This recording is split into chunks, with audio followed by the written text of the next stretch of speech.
On November 25, 1963, President Kennedy was laid to rest at Arlington National Cemetery. On that same day in Mexico City, a Nicaraguan named Gilberto Alvarado walked into the U.S. Embassy with the story that he had seen the now-deceased Lee Harvey Oswald take $6,500 in the Cuban embassy to kill Kennedy. Thomas Mann, the U.S. ambassador to Mexico, made urgent appeals to have Alvarado confront Sylvia Duran, an employee of the Cuban embassy that had dealt with Oswald in his failed attempt to get a visa to Cuba. On the advice of the CIA, Duran was arrested by Mexican authorities on November 23rd. Ambassador Mann urged the Mexican authorities to go all out in their interrogation of Duran, seeing that she did break, as Mexicans would have needed corroboration of the statement of the Nicaraguan, Alvarado. I think it was about a year or so after that, out of the blue, she sent me an email saying, Mr. Bradford, there's more information available on this tape you're talking about. We received a number of inquiries based on your essay, and would you like the additional information? And so I said, okay. And about a week later, I received in the mail a cover letter from her and a copy of an audio engineering report conducted by the Cutting Corporation, which is a firm which does a lot of this sort of work for the National Archives. And they had been contracted to analyze the anomaly on this tape. And it was a short report, basically about a paragraph. And what the paragraph said was that the audio engineer who did the analysis believed that the tape had been purposefully erased, probably done by rubbing it against the erase head on the original equipment. And what fascinated me the most about this was the date on the memo, which was January 1999. That was about a year before I first contacted the library and got 2.5 years worth of this story about the vice presidential taping equipment.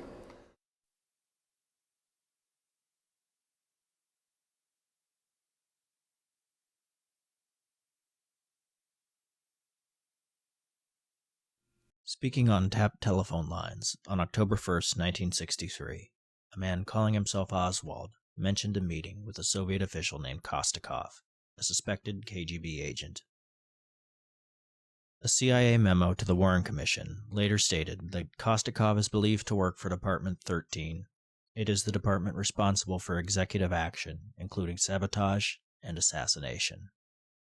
The memo ominously added that the 13th Department headquarters conducts interviews or, as appropriate, file reviews on every foreign military defector to the USSR to study and determine the possibility of utilizing the defector in his country of origin.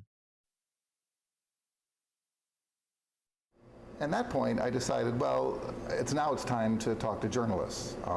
We not only have me claiming that the tape is erased in the face of denials by the LBJ Library, but now they're no longer denying it, and it's in black and white on paper with an audio engineering report. The most fascinating call I think I had was with someone on the Washington desk of USA Today. This was a guy who was very knowledgeable, had been around forever, and knew a lot about the Kennedy assassination, knew Robert Blakey, who headed the House Congressional investigation in the 70s, and he was fascinated. And we talked all about the erased tape and the backstory about the Oswald trip to Mexico City and all that. And finally, after over an hour, I said, look, here's your story. I can send you a copy of the recorded hiss. I can send you a transcript of the conversation, my essays, whatever you want. You know, it's all there.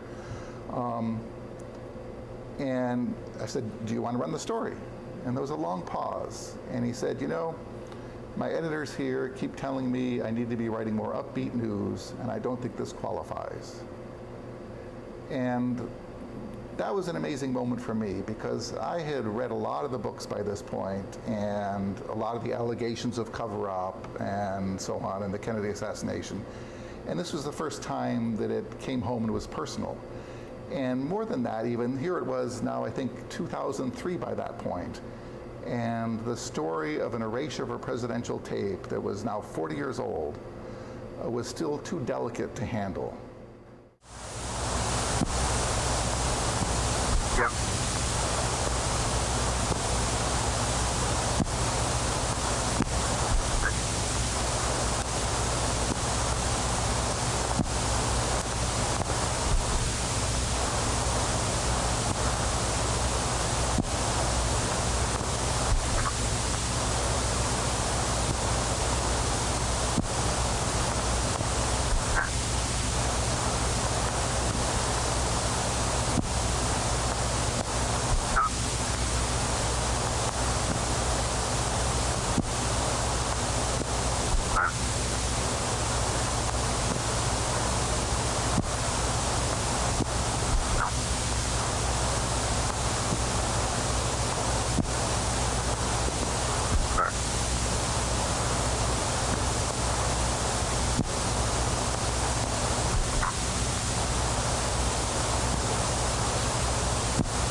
Who would have the motive and the capability to impersonate Oswald in such a way as to create a fiction that he was involved with Cubans and a KGB assassin?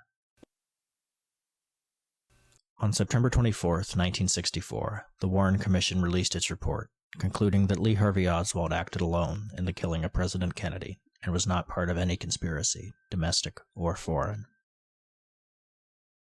The FBI determined that the voice on the tapped telephone lines was not that of Lee Harvey Oswald, and as of 2006, there is no conclusive evidence that Lee Harvey Oswald was ever in Mexico City.